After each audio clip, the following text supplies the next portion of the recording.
Okay, it is 2 o'clock. We can get started. Marty and Matt.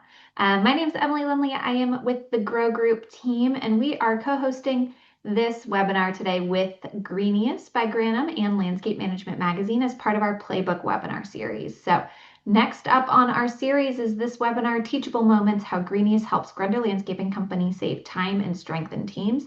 I have Matt from the team at Greenius and Marty Grunder from Grunder Landscaping Company up with me today. They're going to take you through everything as we go along. If you have any questions about what they're talking about, feel free to submit it through the Q&A button at the bottom of your screen or send it to me through the chat, and we will try to get your questions answered at the end as time allows. So Marty and Matt, I will let you take it from here. Yeah, no, this is great. Thank you for putting this together. I'm really excited because I can talk about Greenius all day long, but until we have an experienced customer that's seen some real results talk about it, it's so much more impactful. I've seen it 100 times, maybe even 1,000 times. People have success with it, so now I'm really excited to really share what successes Marty and his team had with it. Oh, and Matt, I'm excited to be on with you. You're one of my favorite people, and we have a lot of fun working with you. And you've made a very large impact in our company. Training, those of you that have seen me speak and teach before, I often say training is an investment, not an expense. And Matt, I'm 57 years old, and I probably, sadly, did not realize that training was an investment, not an expense, until I was probably about 40 years old. I just didn't realize fully the impact training could have. So, if we open this up and we can get beyond the case that training is really, really important, what Matt has to share with you here today is going to show you how Greenius can help you. And I'm going to share with you what a wonderful job they've done for us in making training much easier to implement with a tool and the way they leverage technology in a way that there's no way we could do this on our own. So I'm excited to share today as well, Matt. I'm excited. I know what we have in stores, so I'm excited to get started here. Just a bit of background on me. I've been in the industry 18 years. We were started inside a large landscape company who really had a need to systemize training and really help kind of transfer that tribal knowledge that moves from person to person. And we were struggling with employee turnover. I think everybody struggles with that. And as you lose people, sometimes key people, what was happening was that knowledge was going right out the door with them. And then we were back at square one, starting over Right. again. And we were constantly just stuck in this endless loop. And then you hit a point of almost apathy where you just give up and you just hire a guy on Friday, put him on a crew on Monday, and just hope it works out. And that was just causing us problems. So from there, Greenius was born, and we've been at it now 18 years. It's amazing. It's incredible. I'm excited. Yeah. And did you want to introduce yourself a bit, Marty, or Yeah, what? sure. So I'm the founder and CEO of Grunder Landscaping Company, which was a business I started 42 years ago as a way to pay for college. Um, Today, I work with the owners and leaders of landscaping companies all over the United States and Canada, as well as serve as CEO of the Grunder Landscaping Company. And the success that we found, Matt, and everything that we teach, it all comes from Grunder Landscaping Company. If Grunder's not doing well, nothing else is doing well. So we've got a lot of experience to share there. And the training that we've been able to implement has enabled us to turn a lot of people that have entered into our organization into high-powered trainers themselves and owners of particular sections of the business that enable me to work on other things instead of being down in the trenches doing things, which there's nothing wrong with being in the trenches, but you're not going to grow a business if everything has to funnel through you. So training has to become an important part of your company's growth and scalability.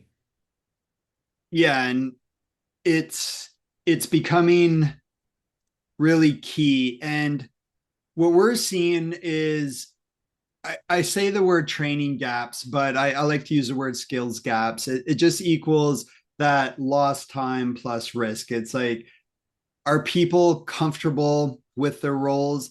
Are they taking risks? Do they not understand the equipment? Do they not understand what's expected of them? And then that's kind of a formula for mistakes. And it's not just injuries. We see, like, one example I love to use is a new hire on a trimmer is trying to do a great job, right? They're trying to show that they know what they're doing, and they're trying to get as close to those wooden fence posts as much as possible. And they were nicking them. So they're taking out a little bit each week. And by the end of the season, it looks like a beaver's gone through and chewed out a bunch of the fence posts because they just chewed it away slowly each week. And they just didn't have the knowledge to work around the wooden fence posts. And then it created a problem where we had to go out and replace all the posts, and then we had to pay that expense. And it just ended up a problem. And then our brand's hurting. So really those skills gaps end up being a problem. And that's what Greenius really tries to do. It's training and skills. It was a platform built by landscapers. And I always find this really important to call out, because one thing I've learned about this industry, and they can call bullshit really fast. They know when work looks bad, they know when someone's lied on their resume, and they get there really quick. There's a lot of really skilled technicians in our industry. So to say it was built by landscapers is really important. So as we film stuff, it wasn't always right the first time. The landscapers would watch it. They would say, hey, this is totally wrong. We would scratch everything we filmed. We would go back and we would do it again. So it was really had that seal of approval by industry experts. We didn't use just Google searches, or we just didn't use random tools out there. We actually had industry experts creating and vetting the content. And then we just went out and filmed it, and then they approved it all. So I always like to make that distinction, that it wasn't just a business opportunity in software that saw training. It was landscapers that had a problem that we solved. And what we saw at our company was really better training. We saw a lot less equipment damage. We saw a lot less property damage, a lot less warranty callbacks. And it was just simple stuff that you might take for granted. It was just like, walk the property before you cut it. Just take a quick sec, make sure there's nothing hidden in the grass. And we were having rocks shot into windows. Then now you have to replace that window. Plus, again, that customer's just angry that you've damaged their windows. So what we saw once we started focusing on training was the crews just got a lot better. They were working safer, and things just got a lot better overall. And I've seen this echoed through all of our customers, people that really dive in and adopt it. And we're going to talk more about how to do this and who to do this as we get into it. It's just, they just see the results every time. And our retention rate's actually close to 91%, which is really awesome for a software business, because when you adopt it, you see the impact. So let's get into Marty and your story here with the Grunder Landscaping Group. So tell us about your company. So, Matt, it's a story not uncommon than a lot of folks that you get into the business mowing lawns, which is what I did at age 16.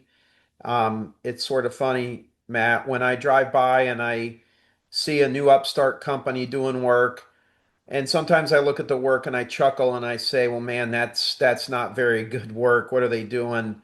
And then I take a deep breath and I say, you know what? That's not that great a work, but that's better than the work that I did when I started. So we all Yeah. kind of start someplace. And I don't think it really so much matters where you start. I think it matters where you finish. And today, with 150 team members between our two locations, 70 vehicles on the road on a daily basis, sales are over 18 million. The company is rooted in the same things I did when I started, making sure customers are happy. And I've always been a nut for safety, and that was kind of driven into me at a young age by my dad and my mom. They didn't really ask me a lot of questions about what I was doing. My mom said, be careful, you're wearing our last name on your shirt, things like that. But my dad was always like, and this is 40 years ago, Matt. Wear your safety Wow. goggles. Like, don't take any chances. Be careful with your hands. Make sure those mowers are turned off before you go clearing them out. I remember my brother. We had some old mowers. They were Buntons, Buntons, and the safety things on them were all messed up, and he had disconnected them. And my dad, being an engineer, found out that he did that, and I think he wanted to try to ground Rich for doing that, but we were a little too old to pull that off. But he was always focused on safety, and that's always been one of my big things with the training part is safety first and foremost. And then of course, client satisfaction. If you more times than not, Matt, if you have an unhappy client, it's because either a system that you've implemented wasn't followed or you haven't trained your people properly to have them execute. And there's just so much there that goes into growing a winning team. And something else, and I almost interrupted you when you had your opening slide there. I think that one of the reasons that people stay at a company is the training, that you are personally taking an investment in them and you're telling them that you care about them to teach them on something with safety, or that you see a future for them by teaching them how to install a tree properly, how to lift something properly with your back. It's kind of funny, Matt. One of the things that we landscapers spend the most time on is running a backpack blower. Yet, For I'd love sure. to see by a show of hands how many people on here today have trained on running a backpack blower. And I'll bet there's a whole bunch of hands that don't go up because they just kind of take it for granted. And that's dangerous. And that's, one of the things that I think about training. It's like force feeding. You're going over the basics again. I could talk for hours about the power of training, but our little company has turned into something that I'm very proud of, and we're making an impact. And we continue to see ways that we make an impact, and training is one of the ways we're going to grow.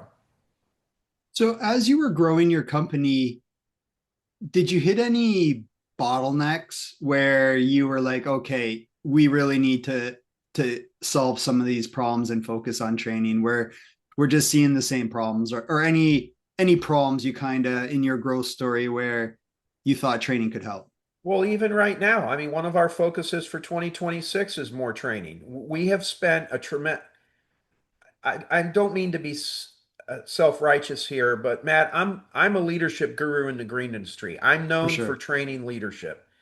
I have a bunch of people that understand how to lead. It just by them watching how we do things, the books we read together, the training, how we respond to things, the behavior of my 7-person leadership team that's imitating the behaviors we want the rest of the team to be. I always say you got to be great at what you want your followers to be good at. So we've done a lights out job on leadership, but we track our callbacks. We know what we spent last year on callbacks and warranty items and write offs. And I'm not even going to share the number with you. It's obnoxious. And we've got to do more training, technical training. If you're an accounting firm, you got to get continuing education on accounting to keep your CPA license. If you're an attorney, you have to get continuing education to keep your law license. Many of the certifications in the green industry, to keep them current, you have to do continuing education.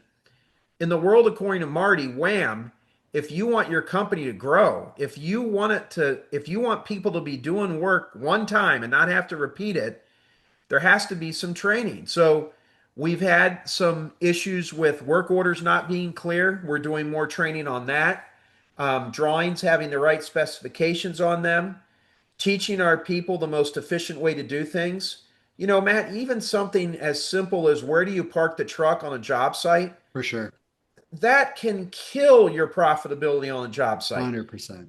If we don't think about that and we park the truck on the street because we're just going through the motions, and maybe we don't clear from the client that we could back it up in their driveway if they said it was okay, or on a commercial site, just kind of like going through the motions and wheelbarrowing another 40 steps to get to a spot from the truck instead of 10 spots because you parked the truck, where somebody weed eats, where they go, all those things. I mean, we sell time. That is our biggest leverageable asset in our business. And the companies that are winning are the ones that realize that. I had a client I was working with a couple months ago, Matt, and I said, well, you don't get paid for travel time. And it was a Mhm. friendly discussion, but he basically said, whoa, whoa, whoa, whoa, whoa, I'm going to stop you there because we do charge our clients for travel time. So we do get paid for that. So while I am concerned about this indirect time you're telling me, we're getting paid for travel time. So I'm not really that worried about it. And I said, okay. I said, you do know that you're making yourself more expensive than the competition, though, right? And he said, what do you mean? I said, well, at a certain point, a client may have a wandering eye or a wandering wallet and go find out that somebody who's more efficient than you and spends the same amount of time on the job site as you, but spends less time traveling, consequently is cheaper, and you lose the job. And he Yeah, kind of looked at me and he was like, really? I said, yeah, really. And it was a breakthrough with this young man I was working with. And now I could almost make an argument like he's gone too far the other way. He's become hyper focused on the team to where his guys are like running to the truck. And I'm like, okay, well, I don't know that we have to do that. Okay. But it's just understanding all those leverage points in our business, Matt, that can make a difference. for sure. You hit the nail on the head there. It's so good. I have nothing to add. Um, yeah. So if you want to talk about this slide here, that you guys needed scalable, consistent training.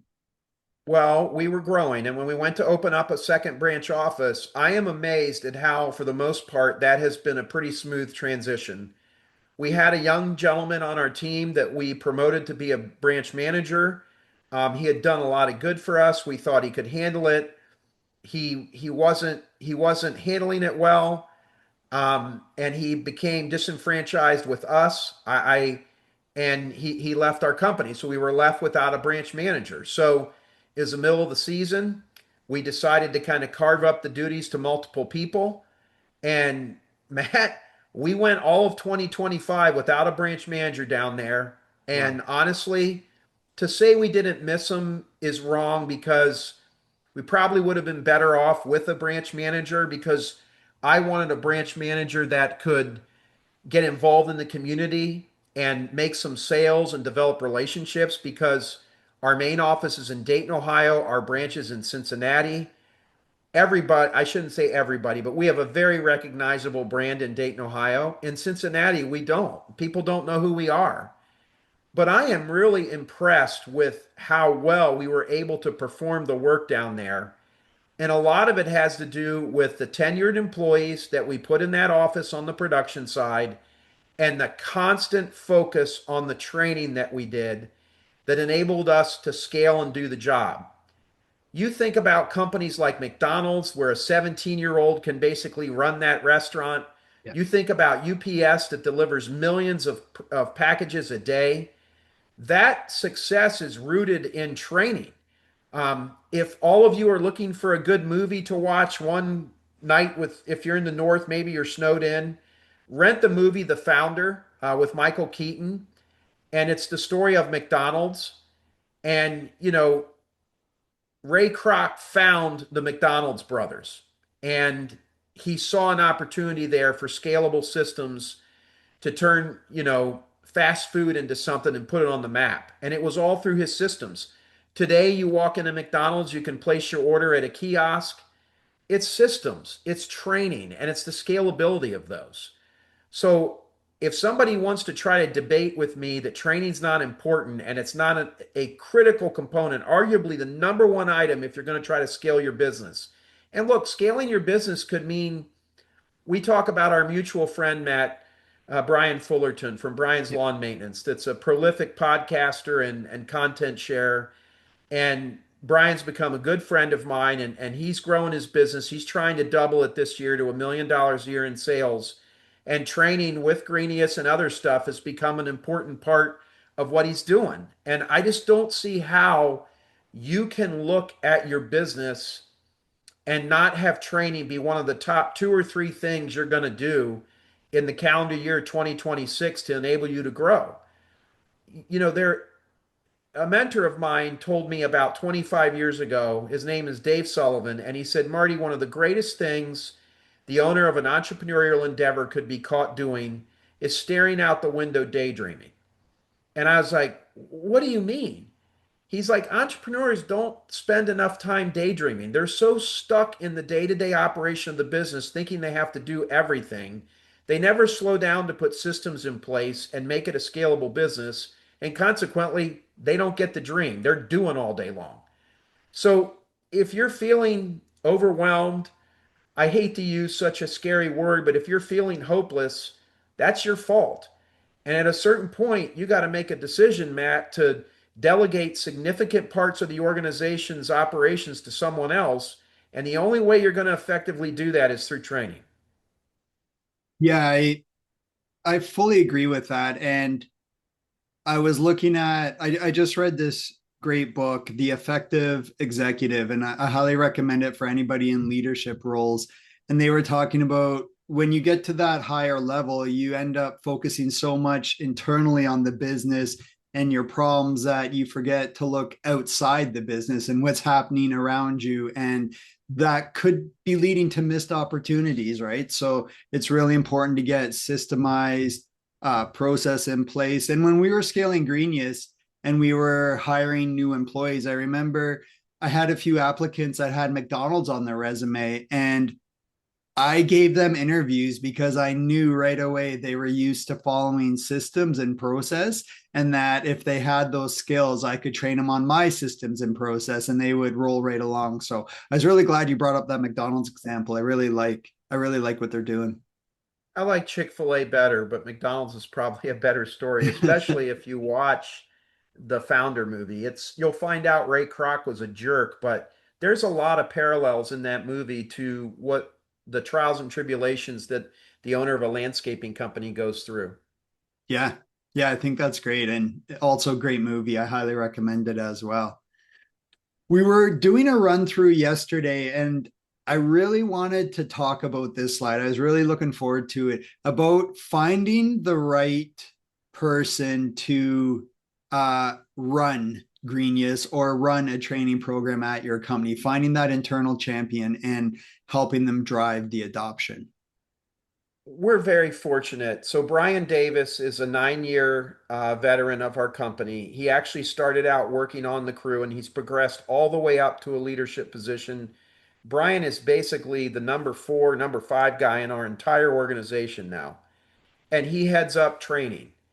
And Brian has done a wonderful job with this. And Brian's doing a better job at this than I could because of Brian's relatability to the crews, the fact that he's not that far removed from working on the crew, the fact that he's present with a lot of those crews and has rapport, and he just understands them better. In my role as CEO, I'm doing a lot of business development, and for me to focus on that, I can't be the person everybody's coming to here. And I think this is one of the hardest things for an owner of an organization to do. It's like we feel like we're being mean or we're being selfish by not making ourselves available. And actually, I think the contrary.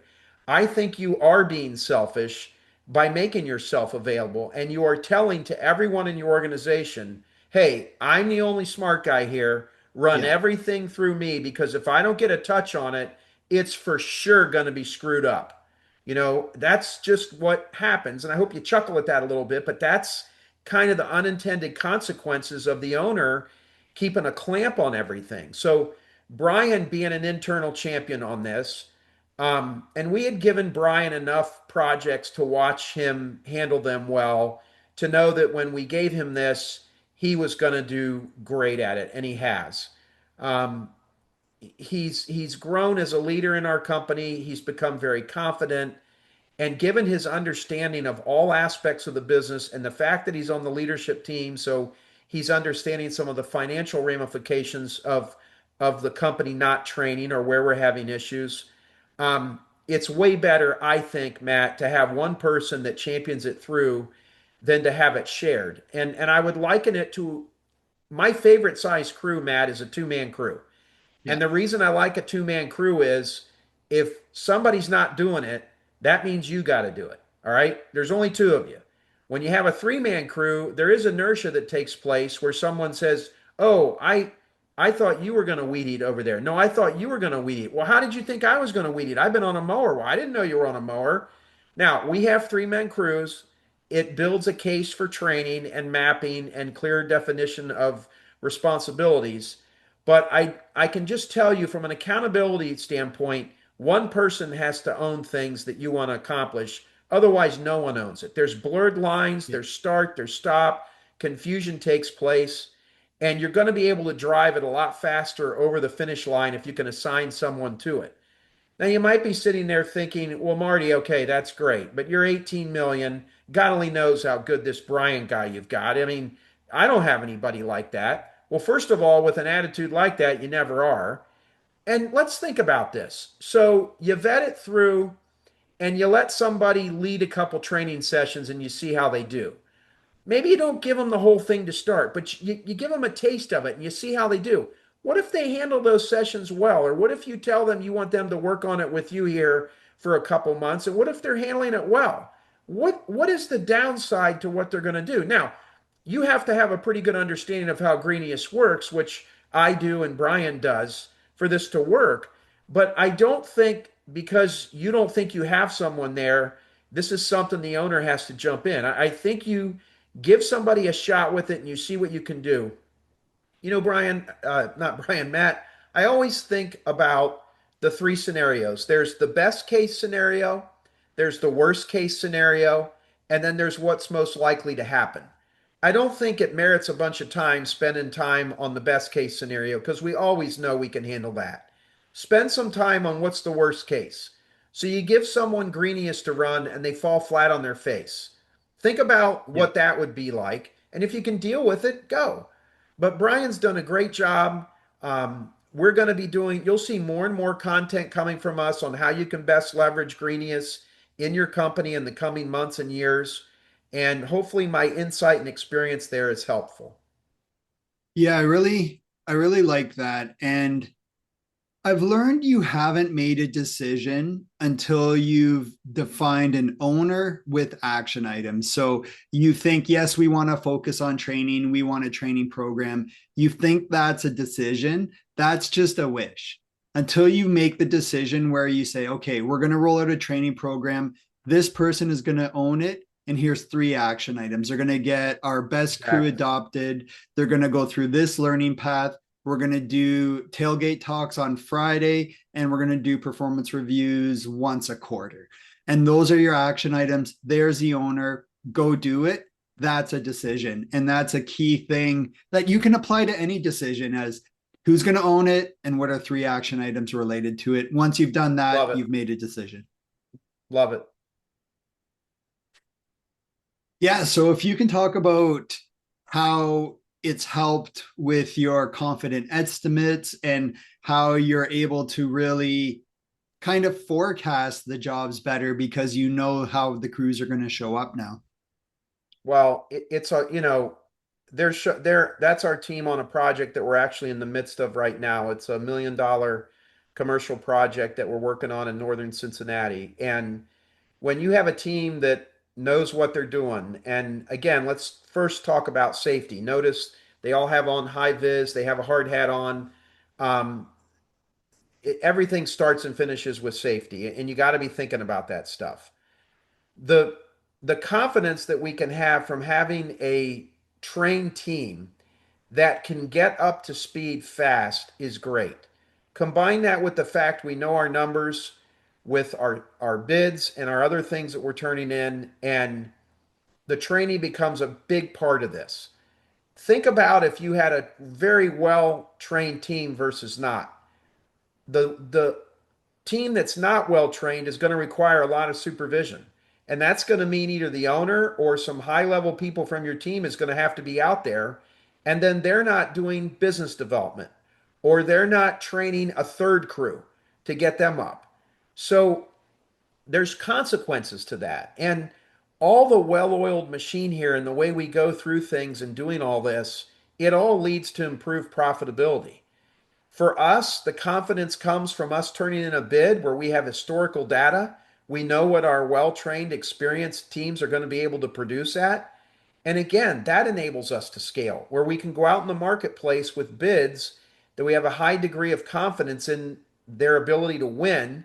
And if we win the bid, we're going to bring the job in at the hours that we sold it at. Yeah, that's incredible. I I did want to, we had a few questions I just wanted to quickly call out before we move on, and they keep stacking on. It's, when do you guys do the training? When do you make the time for it? So this is something we changed in 16 about the time we first started working with Greenius. And what we did was we have, I think we're up to almost 30 crews that we have between our two locations. And during the growing season, which is from about February 15th to December 15th, every Tuesday morning from 7 a.m. to 8 a.m. is mandatory training. Um, and I have gone out in the shop, and I know I was out in the shop about 60 days ago, Matt, and everybody was sitting and they were on their phones. And at first blush, I'm like, what are we doing? And then I realized they were taking quizzes on the Greenius app on their phones. So we've made it consistent that every Tuesday there's training. And the thing that Greenius has enabled us to do, I know companies, some companies want to have their own thing, or they'll watch a Greenius video and they'll say, well, we could do a lot better. There are times the Greenius video maybe doesn't have things exactly the way that you do them. For sure. But you know, folks, when you start analyzing it like that, I just think you're way off base and you're not going to scale. So what? Slow down and develop all your all these training videos on your own, and then you're going to come up with the quizzes and everything else that Greenius makes it so easy to do. You know, we've turned rainy days in a truck, a rain delay. Crews have been instructed to get out their tablets and take some lessons while they're sitting there. So the training part has become a focus, and they can earn a badge. They get a little certificate that goes through it. There's the spirit of competition that comes through there, the gamification that comes from it, the fact that I can look at a dashboard and tell who's been doing things or what. Without naming names, we had a person in our company say, "Well, yeah, I've done all the training." No, they didn't. They hadn't even they hadn't even gone in and looked at it. So now they're going to lie to us? You know, what does that tell us about it? It's just there's so many things about Greenius that if you think you're going to do all these things on your own, it's not going to happen. And you know, I just think that again, big reasons to do this and to get going on it quick. We're in the off season for most of us, although if you do snow in the north, there never really is an off season. And a big opportunity to get involved in this now. That's awesome. That's great advice. And what we have had some people do is, yeah, like you said, rain days. Um, we have some people that they use it as pre-employment testing sometimes. So if they did interview somebody and they might be going on a design build crew, they might have them watch a base prep course and take the exam before they actually finalize that offer, just to test their knowledge and see how skilled they might be at that role. So we have seen people use it for pre-employment testing. And then we've also seen it used for kind of performance management, where if you have an employee you know is struggling with a specific task or a piece of equipment or a process, you can map that out and say, okay, hey, go do these 3 or 4 courses. I notice you're struggling there. And then you can build a performance plan around that and identify weakness Right. and build strengths. And then at the end of the year, you're going to have powerhouse crews. 100%. So, yeah, this one's a great one. Clear workflows and less paper. You know, not a fan of paper, Matt, and it's sort of funny. Those of you that have followed me for a long time, if you follow me on the Grow Group and you've seen my great ideas and videos we've been putting out for close to 30 years, I used to shoot them from my office, and the backdrop of my office was all of these 3-ring binders that were full of paper. I don't use paper anymore. And, you know, a quick funny story. My oldest daughter got married 6 years ago. My son was 19 years old at the time. He's 25 now. He joined our company a year ago. He's in our Cincinnati office in sales. And I asked him to go get the flowers for the rehearsal dinner from this guy called the Flower Man. And I gave him about 7 pages, Matt, printed out on MapQuest, telling him how to get to this warehouse. I remember those And days.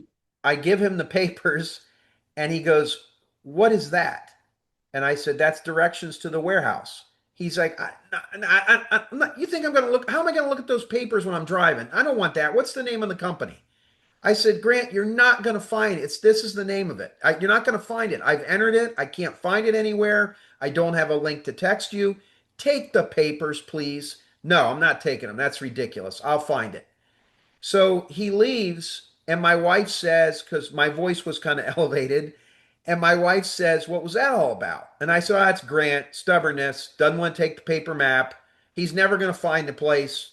I don't know. We may have to go pick the flowers up." And she simply says, "Oh boy." 30 minutes later, Grant comes back in the house. He's got all the flowers in the milk crates. And I said, "All right, how did you find the place?" And he holds his phone up like I am right now. He goes, "Dad, it's this thing called the internet with a phone. It's how I found it." And I don't know what he did, Matt. I just know that I'm 32 years older than he is, and he's much more adept at technology than I was. And young people don't want packs of paper. Yeah. Young people want to be able to go out and have a sense of accomplishment as soon as they can. And they don't want your old convoluted systems to be the way that they have to do it. They want simplicity. So if you start looking at training and workflows and less paper and trying to create an environment that a young person would want to work in, and now myself, even though I'm 57, a workplace that I would want to work in, Matt, I don't want papers. I Yeah. don't want papers. I still see companies using timesheets. They're turning them in, mulches on them, oils on them, coffees on them. I mean, really? When you have a product like LMN or Aspire, or whatever you're going to use to aggregate your data, when you have an opportunity to use a product like that, you're going to use paper. People don't want to work in that environment. And also, a paper environment is very expensive. Yes, there is some bad habits you have to break to get rid of the paper, and you'll have some old fogies or people that are stuck in their ways that don't want to go that way. But again, the administrative impact of training using your systems and using the technology that you have. Matt, at the end of the day, I really don't care what software you use. I Yeah. think the best software is the one that you use. And we got to Exactly. be trying to create an environment that young people and old people want to work in. And it's certainly not one with piles of paper. Yeah, I just got back from a large trade show in my area. I was just there the last few days and I met this gentleman and he's running an efficient business, but he said he's still using paper and that's his biggest problem is that the crews just aren't handing in the paperwork. So he said we do the jobs well and then from that point on all the way into invoicing and getting paid, it's a huge struggle because oh, the paper blew away, or I Right. didn't fill it out, or it was in this truck, now it's not. And he's just done. He's just saying the paper is just such an issue for him that he's ready to adopt a software platform. Amen. It just changes everything.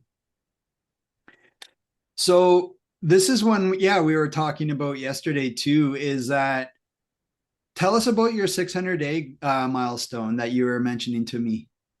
Well, it's pretty impressive, Matt. And when I look at one of the greatest benefits to Greenius training, first and foremost is our improvement in safety.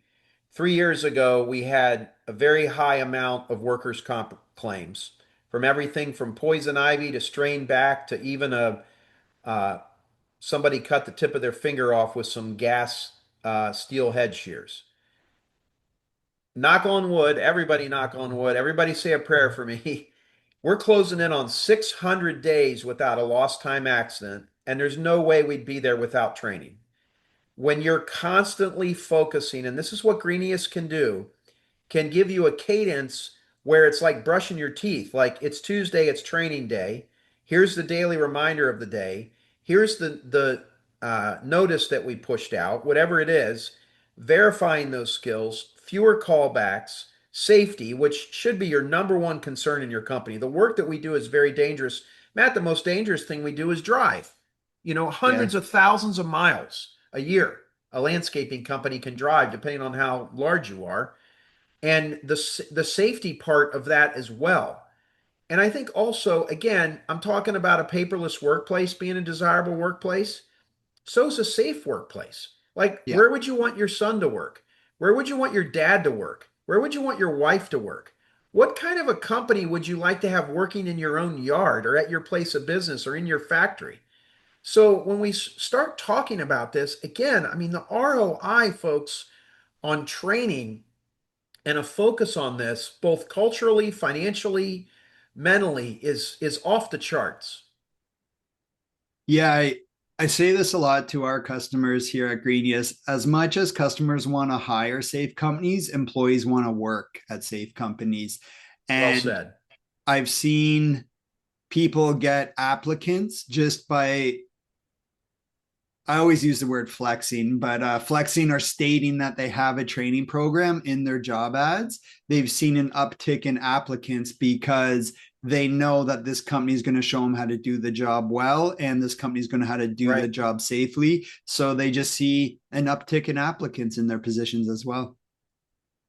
I was when all of my kids have gone to get their first jobs, I always was cognizant of the focus on safety. My son worked at a golf course one year that didn't have any focus on safety, and it was at that point I said, "Listen, name your price.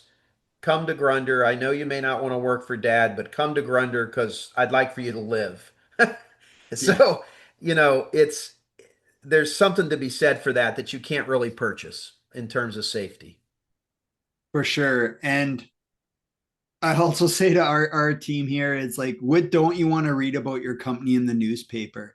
And I know Great point. I've seen some serious injuries in our industry, and you read the news article and it says that they didn't have a training program and the employee was never shown the task they were seriously injured on. So your brand's on the line here too at the same time, as well as sometimes your business. So it's, Amen. I didn't want to get too heavy, but it's important to call out there. And then prepared crews are making fewer mistakes. So are you seeing a drop in like damaged equipment or customer damage to their property or stuff along those lines? Yeah, yes, the growth that we've had, we have a lot of new people, Matt. So it stands to say that they're going to make mistakes, and we have to For stay sure. on the training.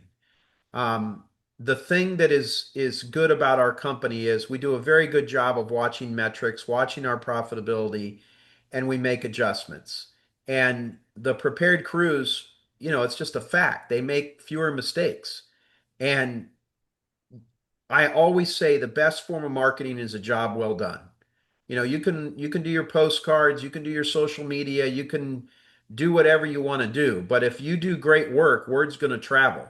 I mean, that's the deal for restaurants, that's the deal for plumbers, that's the deal for tailors. I mean, we can name any business. If you do good work, more work is going to find you. So For sure. again, there's so much that just ties into this, and prepared crews do make fewer mistakes, and prepared, well-trained crews require less supervision, and you can move the people that were in there up a notch. I'll tell you right now, Matt, I'll bet you one of my three-men crews gets more work done in a day than most of my competitors' four-men crews do in Dayton and Cincinnati, Ohio, because of how well trained my people are.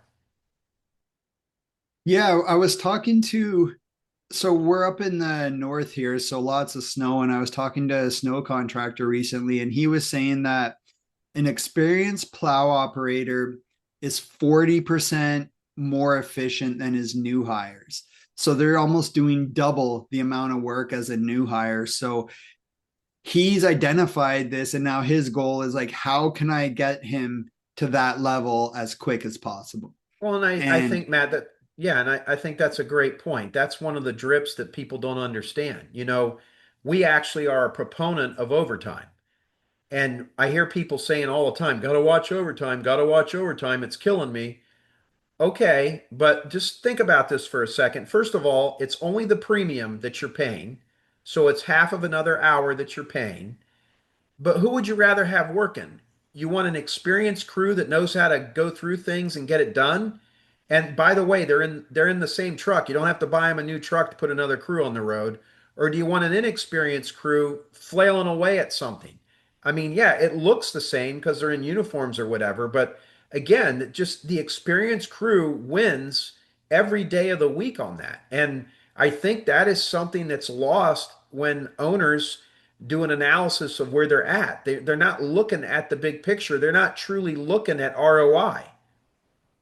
Yeah, 100%. And I see a switch in people that adopt that mindset and they start making bigger changes, but then their business just becomes more efficient and they see more revenue than ever. So it's a really important mindset to call out for sure.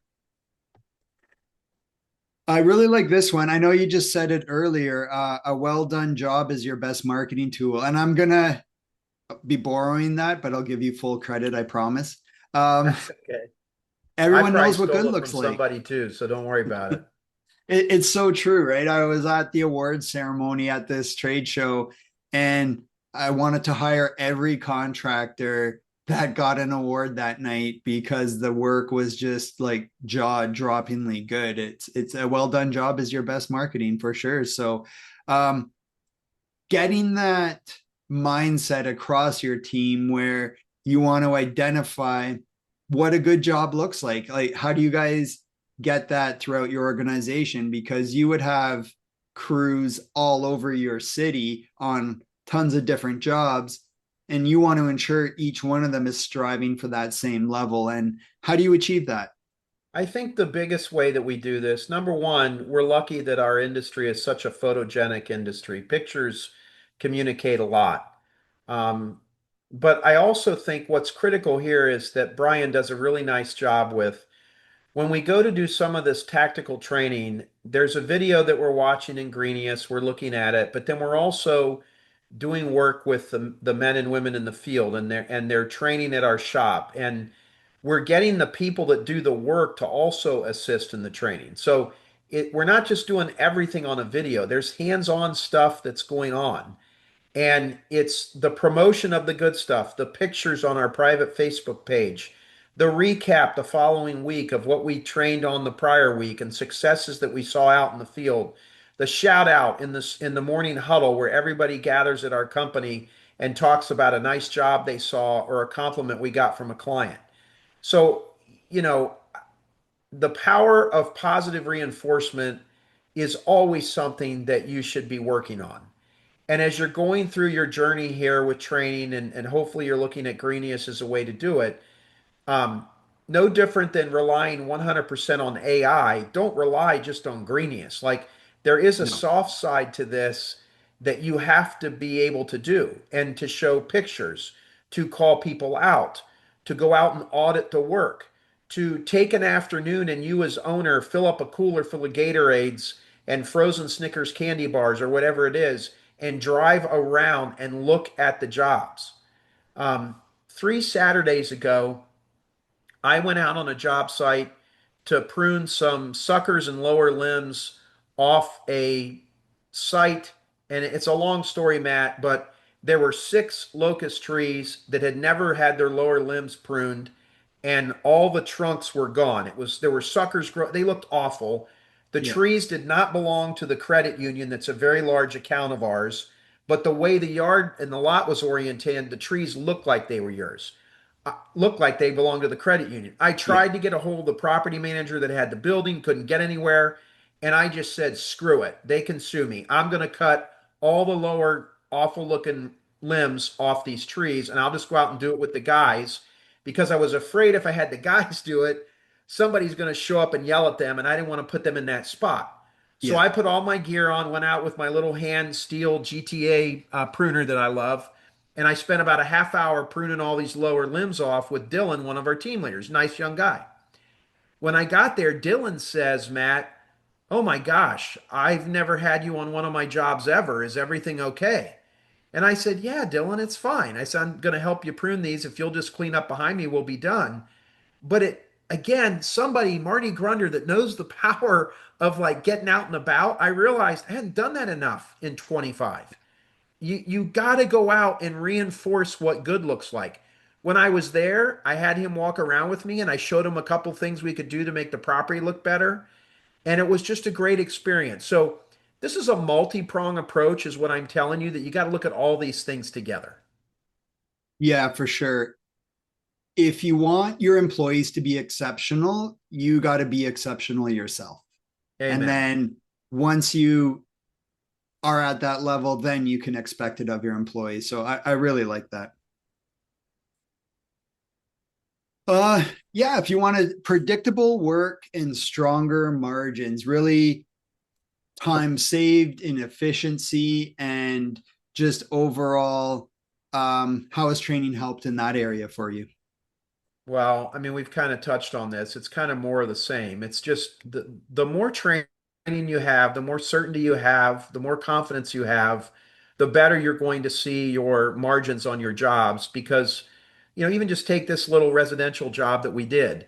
When you've got a system and you show up and just say you're going to clean it up and everybody knows their roles and they jump out of the truck and get to work with a sense of purpose and bang that job out, all those things point to better profitability. And it's kind of more of the same of, I almost feel like I'm a broken record a little bit, but just the power of what training can do. I think it's one of the greatest ways that you can improve your company. And in fact, if you're struggling with profitability, I would look at training as being your number one leverage point to move it forward. That's awesome. And that really leads in well to our next slide here is we made the decision, we're ready to go ahead. We want to build our own training program. Um, how do I get started? How would I begin to, and not even Greenius as a software, just as a landscape company, Well, how do I I begin? think I think the first thing is you've got to find some quiet time and you've got to grab every data point that you have access to. Where did we have callbacks? Where did we have workers' comp issues? What damaged equipment did we have? What clients were not happy with us? What crews consistently did not have callbacks? And how can I have them help train?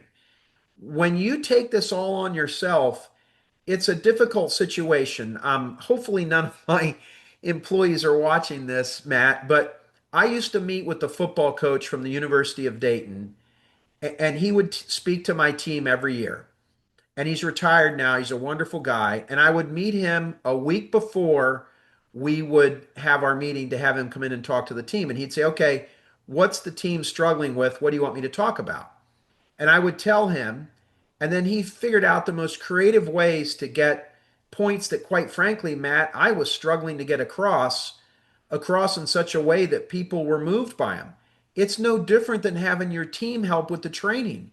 If it's just you pontificating all the time and everybody hanging on your every word you say, you're not going to grow your business because everybody's going to look and say, well, you better go check with Marty. You better go check with Marty. And look, there's only one Marty, okay? Only in the movies do they clone people. It's not a true story, okay? So it's that part. And I think the small step is, what are we doing or not doing that's getting me the results I don't want? Where was I frustrated in 2025? What clients were frustrated and why? Get together with the leaders in your company and ask them where they were frustrated. And then devise, come up with a top 10 things and you say something like this: we will know we've been successful in 2026 if we can say we no longer do the following, and then come out with it. I don't catch anyone running a weed eater without PPE on. I don't catch a truck leaving the yard with the trailer not secured. We have less than 16 callbacks for mowing jobs done wrong. We have less than 12 callbacks for snow removal done wrong. Whatever it is, come up with some. Don't get 20 of them, but get a few of them that are really easy to measure. And again, I think getting your leaders in the room with you and letting them understand that you care about what they think and that you want them to be part of the solution. That I think is where you can really find benefit to all this and just start out slow. Yeah, what gets measured gets managed, I think, as the Yeah. saying goes. So I Hmm. really like that. And I always find when I'm working with a company, it's like, don't get overwhelmed and build. So just get started, start small, create a consistent habit around maybe 3 to 5 metrics. And then once you own those and you got those, then start adding to it. And if you're going to start with 20 metrics, you're going to overwhelm yourself and you might just say this is too much and back out of it. So start small, start manageable, and continue to build on it. Amen. So the top lessons you've learned, where we got about 5 minutes left when we only have a few slides. So I think we'll get through it here, but take us through your top lessons here. Well, clear expectations win. I mean, there's so much in the gray. And when we look at issues, what I just said a couple minutes ago, what are you doing or not doing that's getting you the results that you don't want? Almost always, Matt, when I see a mistake or I see a problem, it was because I wasn't clear. I wasn't clear with what a win looked like for the job. The team didn't have a drawing or a picture of what not only good looks like, what great looks like. Okay, we can even go beyond that if we want. So clear expectations win. And when you train, you're clarifying expectations. And the more clarity we have, the more clarity of purpose we have, the better off somebody can see what it takes to push the ball across the goal line and win. Awesome. And then next, the ownership again, champion, core crew, and then expand. Brian, who heads up our training, has a lot of folks helping him with the training. And that's really, really important. I think also the sense of competition when someone sees a peer that's been elevated to an authoritative position where they're involved in the training, I think that in itself is also very motivating. And having a crew that's, we have certain team leaders, Matt, that we put the men that we have, and I just say men because that's all we have on the crew right now. We put the men with that we see have the most potential with our best and have them be involved in training and then expand from there. It really is just it's the repetition of it. It's identifying people that are good at the work, getting them involved in the training of it, and just have this thing continue to push the flywheel and momentum wise. Awesome. Well said. And then now, if you want to see Greenius in action, you can book a demo on the next slide. But I also want to call out that with our customers, we help you build a training program, and then you happen to use Greenius to execute on it. So when you go through our onboarding program and you go through our kind of adoption training, it's not click here, add here, do this. It's more, okay, who's going to own this? What day of the week are we going to do checklists? What day of the week are we going to do tailgate talks? And then we help you build a meaningful training program. And then we'll train all your crew leaders on how to execute their role in that process. And at the end of it, you're going to have a training program. And we use all the experience we've helped hundreds of contractors build, and we transfer that forward, because I identified this earlier where if we just sell you the software, we're a disservice, right? You probably won't adopt it because you don't even know where to begin on how to build a training program. So we go through all of that, and essentially we're partners as we go forward, and we take that very seriously here. So if you do want to book a demo, you can scan this QR code. We actually give you a gas card for your time. We just value your time, and we take our demos very seriously. I don't even want to call them demos, but we just want to understand your business, understand your goals, your metrics, what you're trying to accomplish. And then we want to help you fit Greenius into that. And we just discuss it. So if you want to learn more, feel free to book a demo. And it's just, I'm really looking forward to connecting with people, and hopefully we can have an impact on your business. It's why I do this. It's just really meaningful to me to help try to change an industry, and I'm seeing it starting to shift, and I know it's all of us making this change, and it's just been great to see. Awesome. So Marty, any closing words here? We're landing this plane on time. This is incredible.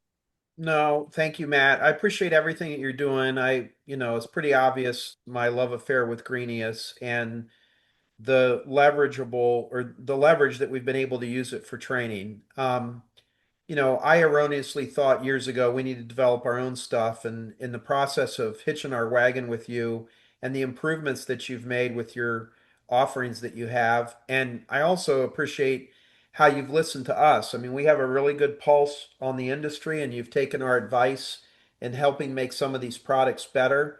And I'm very bullish on what you're doing and how you've done it. And I appreciate it because I certainly see, front and center what a difference training can make in an organization.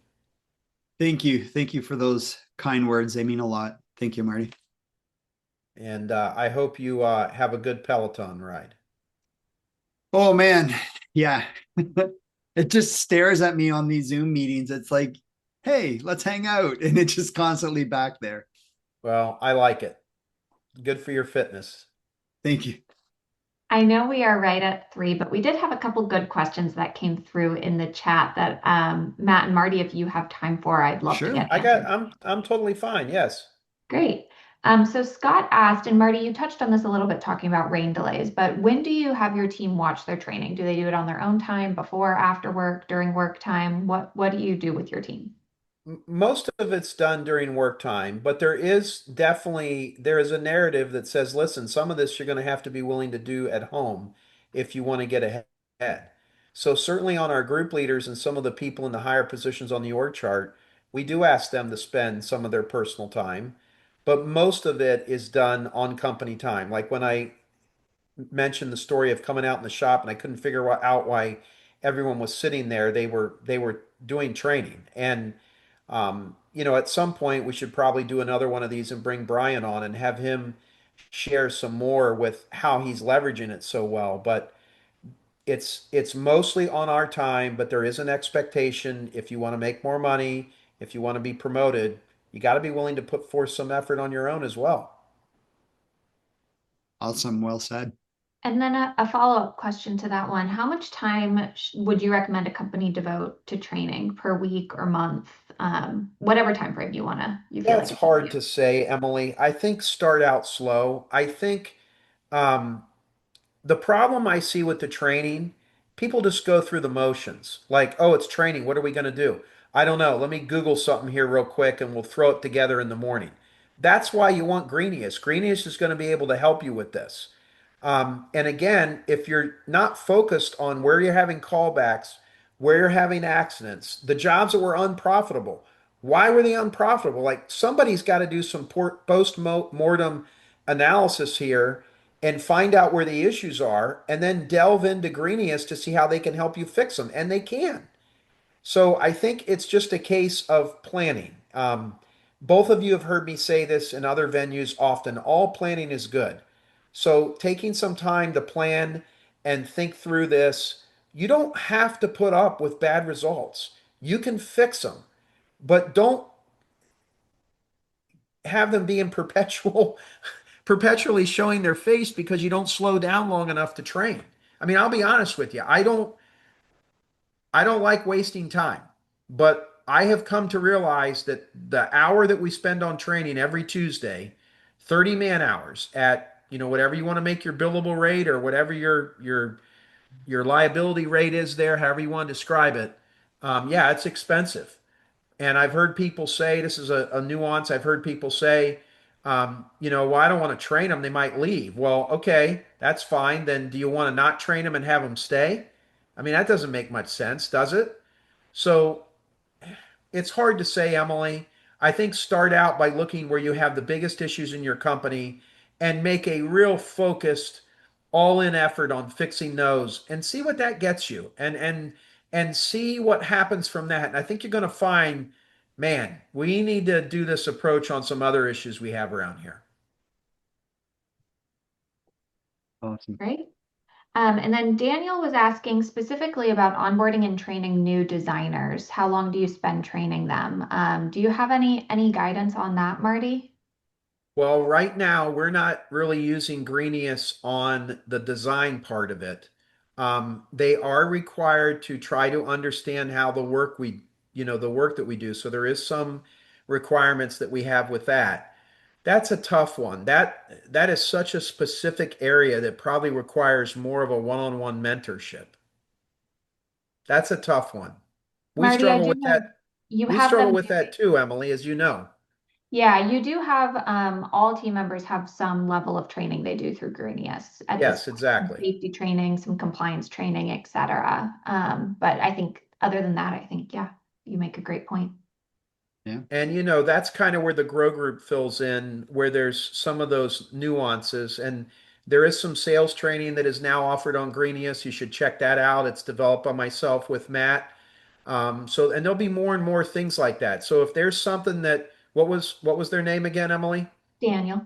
So Daniel, if there's something specific that you're looking for help with, send that to Matt. You might be onto something there, and maybe we can come up with a module or whatever that can help you. I'm gonna throw my email in the chat right now. And anyone on here, feel free to email me if you have a question, if you want to be connected with somebody, if you have an idea. I love talking to this industry, so that's my email. Feel free to reach out. And Matt is fun to talk to, so I would send him an email. Thank you. All right, Matt and Marty, I think that's all we have for today. So I will let you two close us out. But thank you everybody for joining us. Well, Matt, I'll go first. Thank you. Thanks for the time. I hope I was able to help everyone, and I hope I presented a pretty good case for you to look at 2026. You don't have to be on an island. Don't feel hopeless. Training is one of the surest ways you can find solutions to these things. Again, think back where you struggled, where were you frustrated, maybe where were you even angry, and what can you do personally to get involved in training to make that not be something that frustrates you in 2026. Please reach out to me. Follow me on Instagram. Follow me on LinkedIn. Go to our website, growgroupinc.com. And by all means, come see us February 10th, 11th, and 12th, Dallas, Texas, for Grow, the finest educational experience in the green industry. Matt and his team will be there. We'd love to see you there as well. We will. And again, I know your time is extremely valuable to everyone. So the fact that you shared an hour with us today, it just means a lot to me. I'm extremely grateful for you all. And hopefully I can meet you in person at the Grow Group event there in February. It's going to be, honestly, I learn at these things after all these years. I take away at least 3 to 5 things that just change how I help contractors. And so I'm extremely gratefully looking forward to these events too. And normally you have some good snacks and doodads at your booth, so we'll see what you have this time. Yeah, yeah. Keep an eye on us. Thanks, Matt. Thanks, Thanks, everyone. everyone. It was nice of you to spend an hour with us. Appreciate it. And see you later.